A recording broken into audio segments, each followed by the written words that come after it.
ये रे सुंदरी ये रे सुंदरी तू की बिधाले रे नाये नाबा कोई बिगेला करे जामे रे नाये नाबा कोई बिगेला करे जामे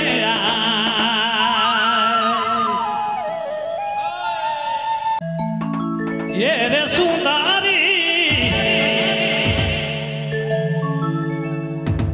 ये रे सुंदरी तू की बिधाले रे नाये नाबा कोई बिगेला करे जामे रे नाये नाबा कोई बिगेला करे जामे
कमलेश नायक भट्ट ये गाना के स्विच के 100 रुपया का इनामा है। कमलेश नायक लाओ मेरा 100 रुपया है। बहुत बहुत धन्यवाद कमलेश नायक के।